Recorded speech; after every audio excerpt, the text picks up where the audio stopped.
First of all, thank you so much for taking the time to join us live. We have a full house of people here in Faria Lima, the Wall Street of Brazil, to hear a little bit more about you and learn more about Bitcoin. So thank you for being so kind and taking a few minutes of your day to share a little bit about your journey with us. So Michael, let's kick it off with Bitcoin.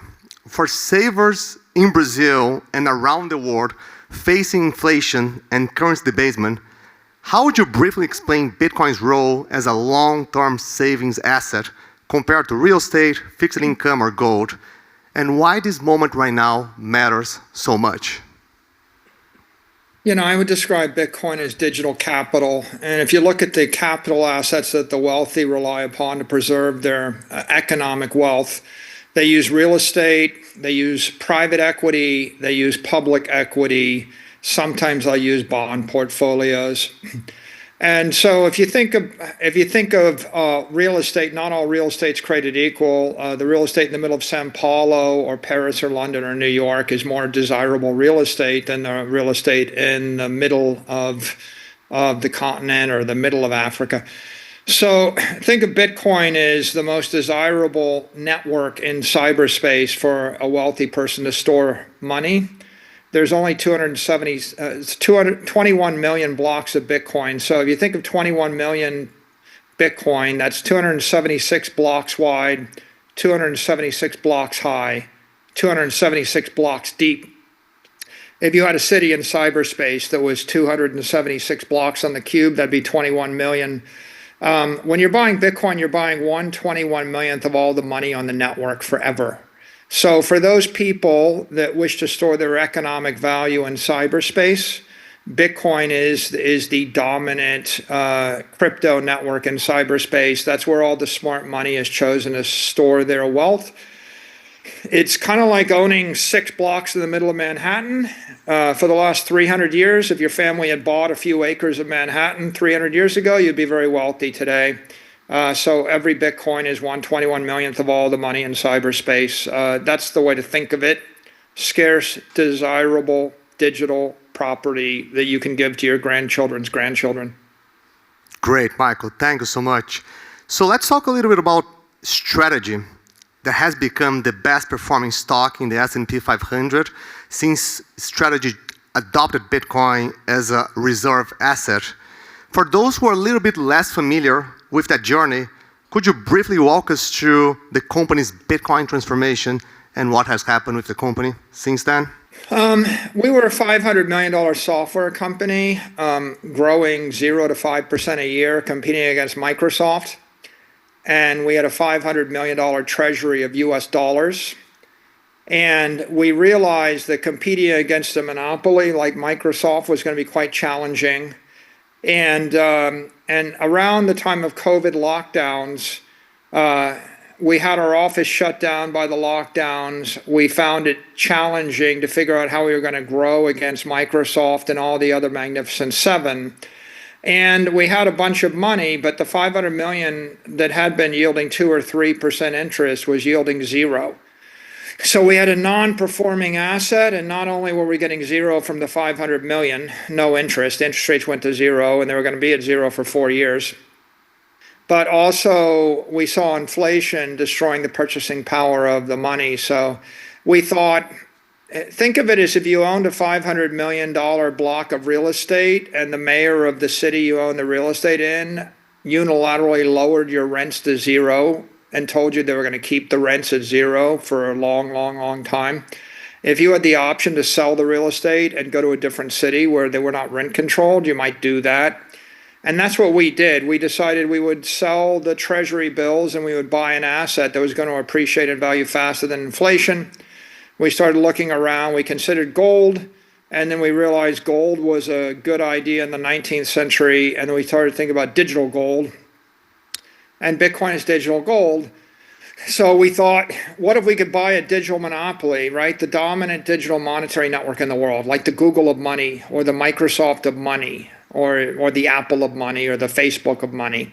And that's what Bitcoin is. So we bought about $500 million of Bitcoin the first year, switched our treasury over. The stock doubled and doubled and doubled again. Then we started selling equity, and we found that we could sell bonds, convertible bonds, and we could buy Bitcoin. And we sold $1 billion bond with a 0% coupon on it, and we bought Bitcoin with that. And over time, the company became worth 10 times more. And then we realized that we could sell equity and buy the Bitcoin, and we could generate a profit for our shareholders. So we started doing that. And we became the largest issuer of equity in the capital markets. We sold about 16% of all the equity in the capital market in the United States last year. And what happened was we became a big issuer of equity. We became the primary proxy for Bitcoin in the equity capital markets. Then Trump won the election on November 5th. There was a red sweep. The market embraced crypto. The world embraced Bitcoin as digital gold.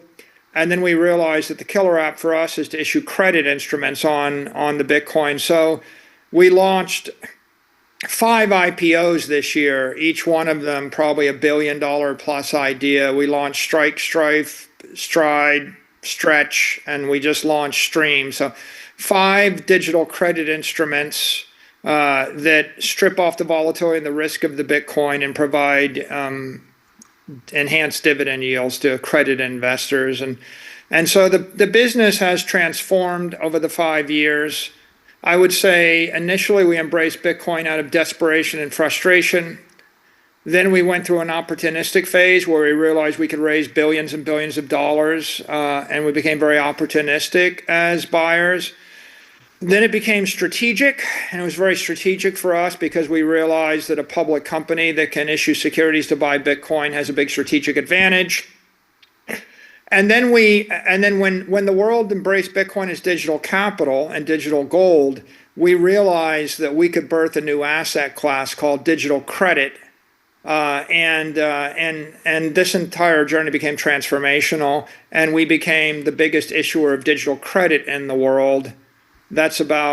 We probably will have issued about $7 to $8 billion worth of digital credit since the first of this year, from a standing start. And that's really the transformation of the business. And we could delve into it deeper if you like, but we learned a lot on the journey, and we realized that there's a digital transformation going on in the capital markets. It's transforming equities, it's transforming derivatives, it's transforming commodities, it's transforming finance, and it's now transforming the credit markets. And if you're a public company and you're able to, and you're willing to ride this wave, you can be a driver of the digital transformation to the benefit of your equity shareholders. Hey, Michael, Sam Callahan, thank you so much for joining us today. Let's double click on that digital credit idea. You call Bitcoin the digital transformation of capital. Now we're seeing the digital transformation of credit with these innovative perpetual preferred products that you guys have launched. In simple terms, what does digital credit mean to you? Why is it such a big deal, and why should global investors care? Yeah, so most credit is backed by 20th century assets. So you have mortgage-backed credit, mortgage-backed securities. They're backed by homes or by buildings. You have bank credit. It's backed by a stack of fiat currency. You have corporate credit. It's backed by the cash flows of a company. And you have all of these conventional credit instruments that generally pay taxable coupon yield, and they're backed by depreciating assets. Digital credit is an innovation because the collateral for digital credit is digital capital. Bitcoin is digital capital. In essence, what you're doing is you're reinventing the finance markets. Instead of gold-backed credit, for 300 years, the Western world ran on sovereign debt and currency backed by gold. So instead of using credit instruments backed by gold, you're issuing credit instruments backed by digital gold, and Bitcoin is the digital gold. So how is it different?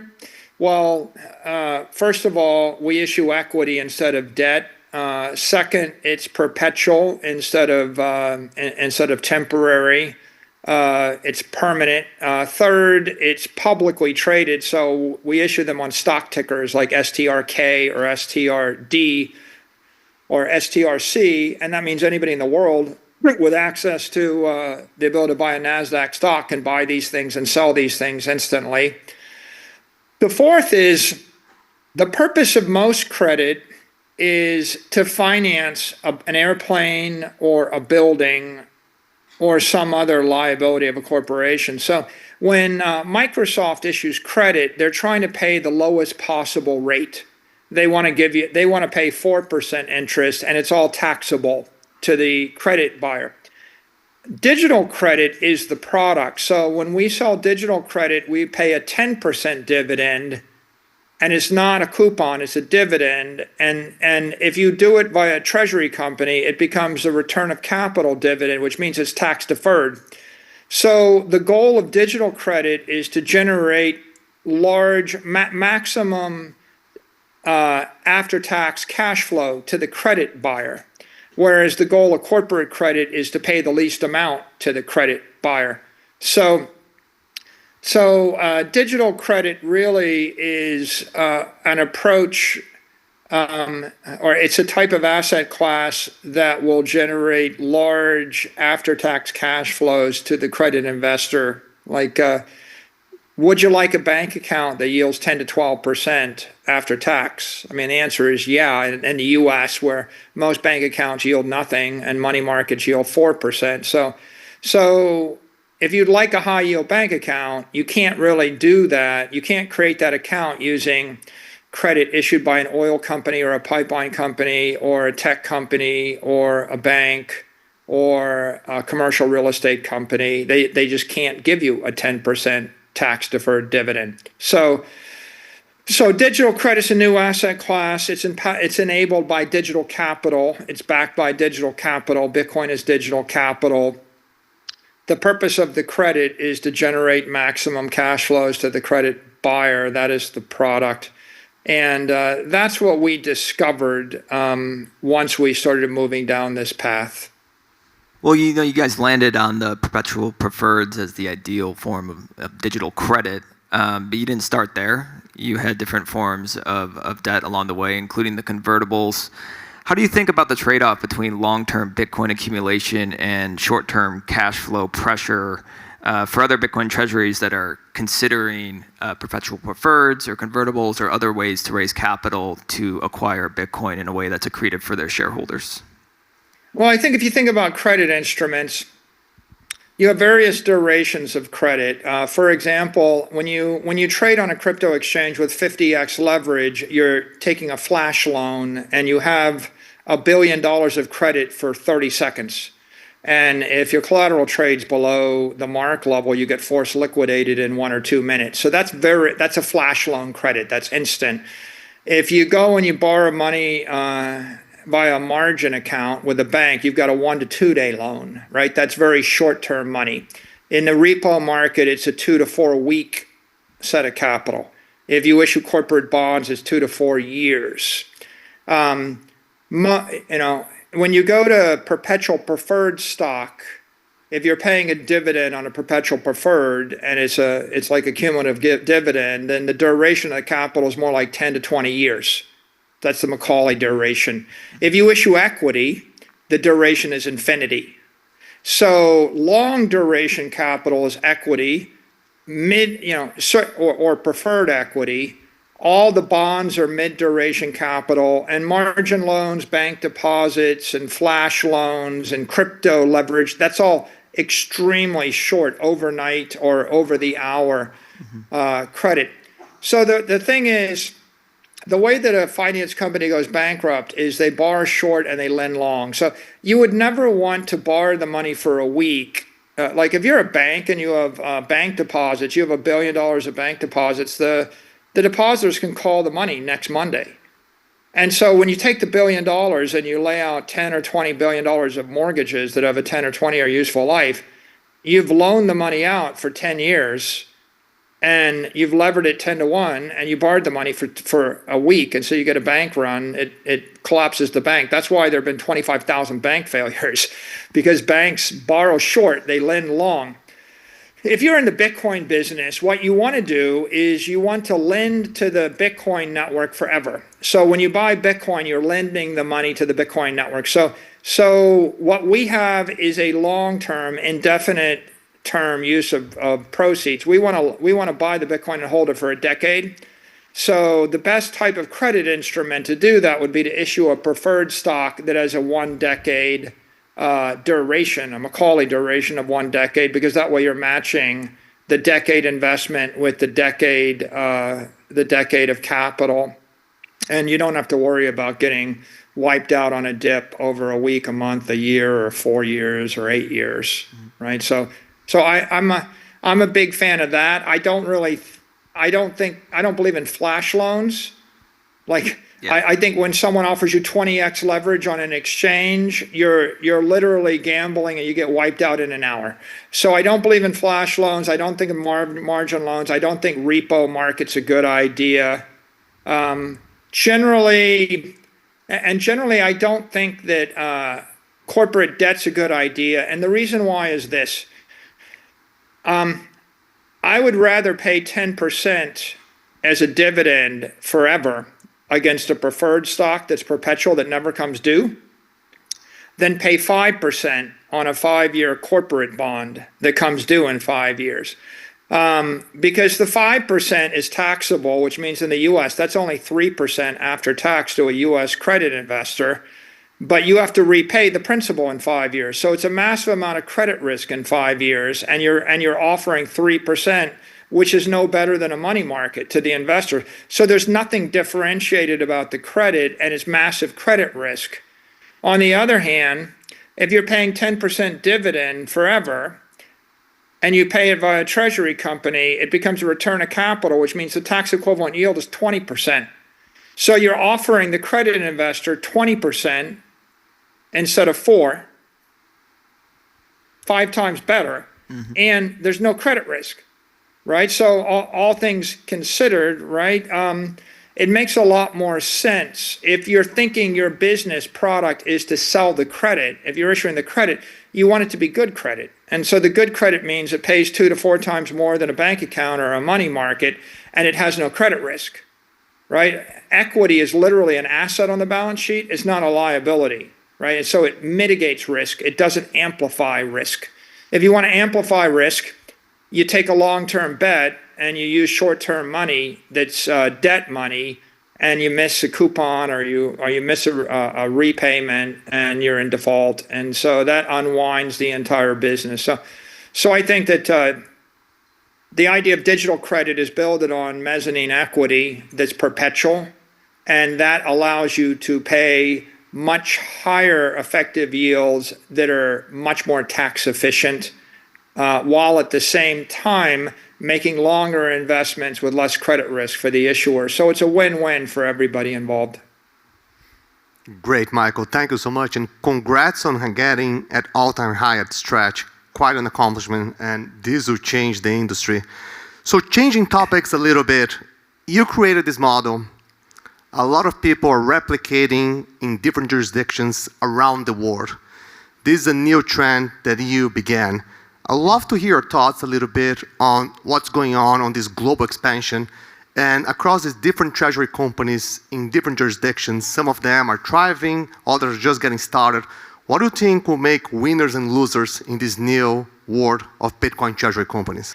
So think of Bitcoin as the digital monetary network of the world, and the value of Bitcoin is appreciating about 30% a year over the next 20 years in US dollar terms. So that's my expectation. The forecast would be 30% a year for 20 years in USD. And that assumes that US dollars probably expand in a money supply about 7% a year or so. And that's what the US dollar's been expanding at for the past 100 years. So if the monetary environment continues for the next 20 years the way it has for the last 100 years, then I would think that Bitcoin will be about a 30% growth rate in dollars. So if you're a company in Brazil and you're buying Bitcoin, you're buying a piece of the network in cyberspace that's appreciating at 30% against the US dollar. So it's kind of like an equity investor in Brazil is buying a US company that's growing 30% a year, right? You're basically buying into the world reserve network, the most secure nation and the most secure currency. The dollar is going to be the strongest currency. It's the world reserve currency. So you've got something that's strengthening against the world's strongest currency, and you have an equity on-ramp. So what do I think will happen? I think every company on earth ought to buy Bitcoin, right? It's a no-brainer. You either buy a US dollar money market that gives you 2% a year, or you buy Bitcoin that goes up 30% a year. So it makes sense to buy that. But in terms of interesting business opportunities, there's a place for a national champion in Japan, in the UK, in France, and Brazil. The one company in the equity capital markets that's the biggest Bitcoin holder. Think of it as the Bitcoin bank, if you will. There's always one winning bank. There's one big insurance company. There's one big finance company. Oftentimes there's one dominant media company. So there's a natural advantage to the one biggest player in every market. So the winners are going to be the national champions that have the most digital capital. And if you accumulate the most digital capital, and Bitcoin is the digital capital, if you accumulate that, then your equity becomes a derivative. And, so if all I do is just hold a few $1 billion of Bitcoin, then I have a $1 billion business growing 30% a year in US dollar terms. Okay, so that's the baseline. And how do you grow faster than that? You grow faster than that by issuing credit against the underlying Bitcoin collateral. So if you have $1 billion of Bitcoin and you sell $100 million of credit against it, then you're going to grow not 30%, but maybe 40% a year. And if you can issue 200 million of credit against it, you might grow 50% a year. So you're growing against the Bitcoin baseline. Our company has outperformed Bitcoin because we have sold credit instruments against the Bitcoin. And the advantages that a company offers is you're publicly listed on the local exchange, so that means the equity is easy to buy. Oftentimes that means it's easier to trade derivatives against that as well. It solves the custody problem, the compliance problem, the convenience problem. Oftentimes it solves a credit problem. Banks are more willing to loan money against a publicly traded equity in the capital market. Like MSTR was credit worthy and it was good collateral 5 years before. Even today, there are a lot of people that own Bitcoin that can't borrow against it, but they can borrow against the equity in MSTR. So the equity itself becomes collateral. You can borrow against it. The derivatives trade. It becomes liquid. It becomes compliant. People don't worry about tax issues, etc. And the equity can accumulate more Bitcoin per share. So if you have an equity, and if the company operates properly, you could generate a 10 or 20 or 30% BTC yield, which means that the equity holder has more Bitcoin at the end of the year per share than they had at the beginning of the year. Our company has generated a 26% BTC yield this year so far. So think of it as the difference between a bond that pays you 26% dividend versus a company that pays you 0% dividend, right? So you tend to generate a premium because you're generating the yield. And the operating company will have an advantage because it can issue securities in the capital market. So if you want to issue Japanese bonds or Japanese credit instruments, you want to be a Japanese company. And if you want to issue British credit instruments, you want to be a British company.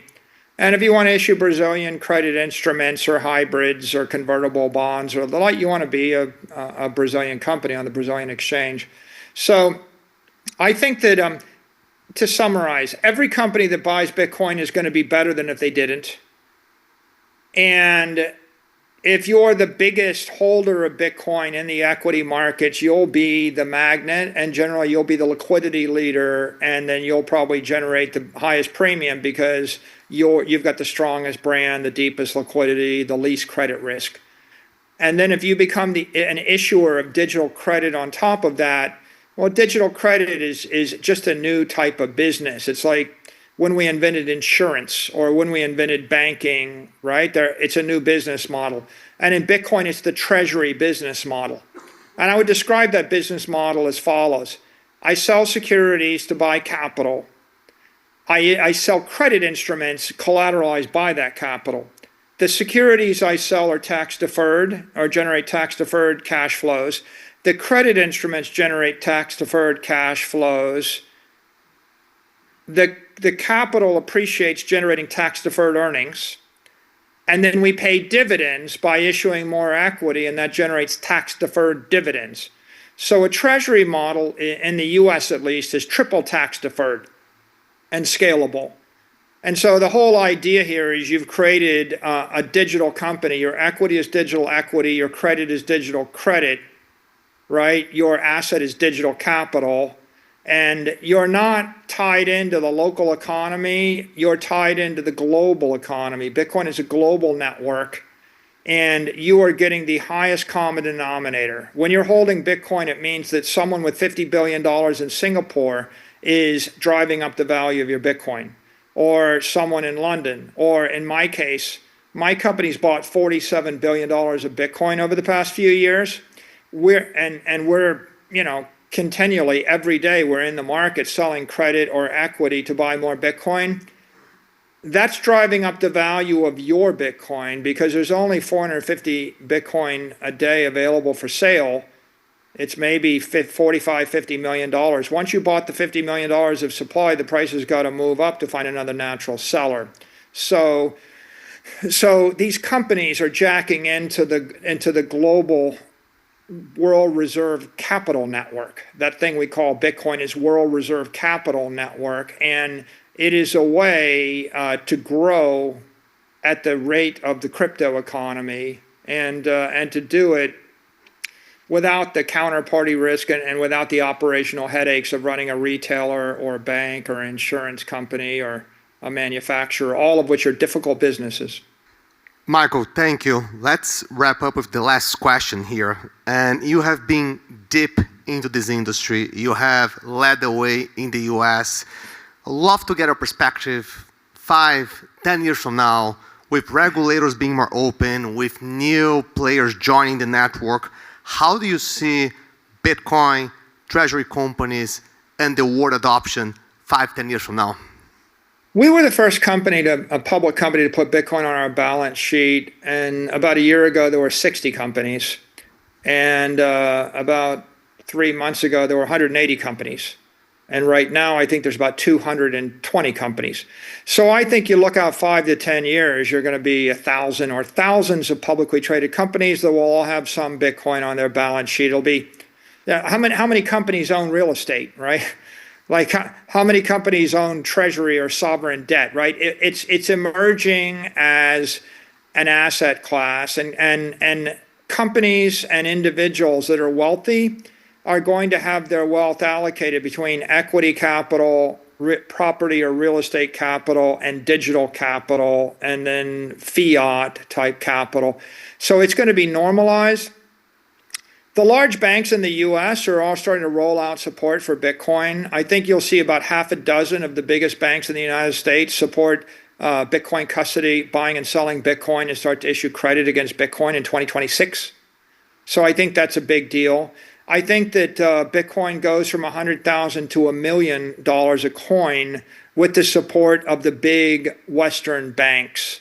Because once the banks custody it, they'll start to issue credit against it. So imagine a world where you couldn't get a loan against your real estate. Well, the value of the real estate would be less. But if banks start to issue mortgages against real estate and you can borrow to buy real estate, the value of real estate starts to appreciate. And the more well-developed the credit network is for the asset class, the higher the price of the asset. So I think you're going to see sweeping regulatory adoption. It's pretty much already embraced as digital capital, everywhere in the Western world. Even in China, it's emerging as capital asset class. So I think you'll have the regulatory embrace. I think the banks are really the next movers. I think the banking acceptance combined with large corporations are going to drive this asset class up by an order of magnitude. I think the banks are creating credit with their loans to corporations and individuals, but companies like mine are creating credit as well. I mean, we'll sell $10 billion of credit, or we'll have sold 10 billion, but we'll be going from 10 billion to 20 to 40 to 80 to 160 billion in credit. So as we sell tens of billions of dollars of digital credit, we're buying Bitcoin with it, thereby driving up the price of Bitcoin. So I think we're in a 10-year gold rush between now and the year 2035. In 2035, we reach 0.99. That's the point at which 99% of all the Bitcoin will have been mined and distributed. The last 1% comes over the next 100 years. So in essence, the asset class becomes absolutely scarce by 2035. And if you're going to buy it, you want to accumulate it now, because no one's really going to want to sell it without massive price increases once you get to that point, I believe. And so I think it's an interesting journey. It's 40 quarters. And in those 40 quarters, you see money managers embracing the asset, credit rating agencies like S&P embracing the asset, credit investors, fixed income investors, politicians, public corporations, private corporations, etc. And none of them will happen. I mean, they're not all going to happen tomorrow.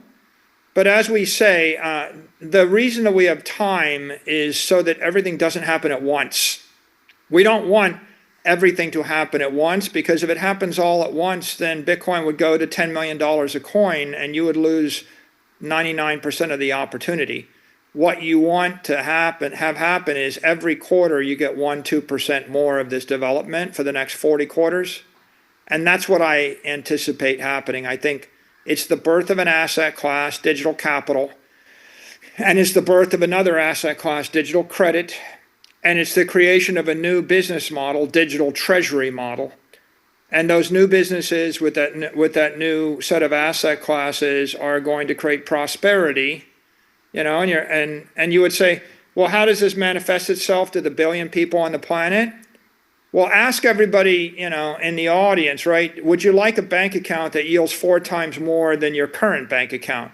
You know, if you're in the US, the bank doesn't pay you anything. You want to get paid 10% after tax. But if you're in another country, you just want more than the existing banking system is giving you. So really, this digital transformation will manifest itself most visibly in products like STRC, which is like in the US, it's just a high yield bank account, a savings account that gives you 10.5% dividend interest, tax deferred.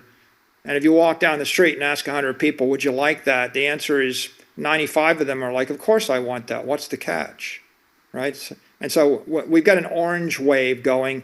It's going to change the banking industry, the money market industry, the capital markets, the credit markets, the equity markets. It's going to change the way people think about money, credit, finance, and of course, ultimately wealth. And I'll leave with the big idea, right? Satoshi's big idea is, what if we could tightly bind economic energy to a human being or a corporation just by their possession of private key, of a password? If you could hold $1 million in your head via knowing a secret, or $1 billion in your head, or 10 billion in your head, or 1,000 in your head, if you could hold something of value in your head and no one could take it away from you, you have tightly bound economic energy to the individual or to the corporation. That's a first in the history of humanity. That is a profound paradigm shift. And what follows from that is the complete inversion of all economic values, the way you think about business, the way you think about banking, the way you think about credit. You know, what I see is generally wealthy people joined together in secure property networks.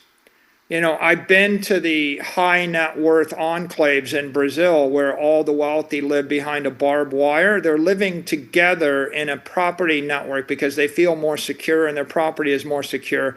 And those houses are more valuable because they've all joined together in that property network. New York is a property network. London is a property network. If you own Picasso's or old masters paintings, that's a property network. Bitcoin is a property rights network, except it's global. There's 750 million people in the crypto economy that understand it. There's 400 million believers in Bitcoin.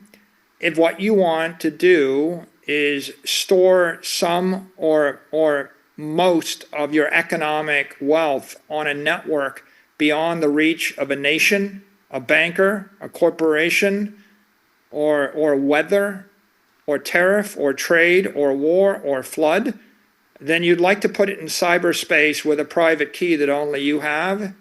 And that is really the appeal of Bitcoin. That is Satoshi's vision. That was worth nothing 17 years ago. That's a $2.5 trillion network today. That's going to be a $25 trillion network in 4 to 8 years. Then it's going to be a $250 trillion network. Individuals can decide how they want to participate. They can buy the Bitcoin. They can buy a wrapper of the Bitcoin by an ETF. They could buy a company that maintains or manages Bitcoin. They can buy a credit instrument backed by Bitcoin. All of those are ways to benefit from this digital transformation. But, the world's going to be a billion AIs talking to a billion AIs a billion times an hour, and they're not going to have much patience for the way we did things in the 20th century. And so if you think about the 21st century, you've got digital intelligence moving at the speed of light and a digital economy that's smarter, faster, stronger. And Bitcoin is that underlying capital asset of that digital economy that's coming.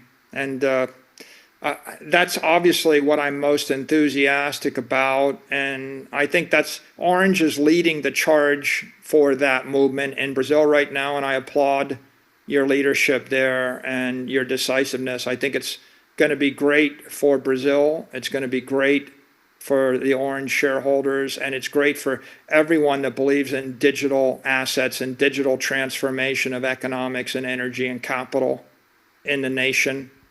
And look forward to working with you. I'm happy that we're on the journey together. Awesome. Thank you so much, Michael. We're very happy to have you with us. Ladies and gentlemen, Michael Saylor. Thank you, Michael. Thank you. Let's make a picture.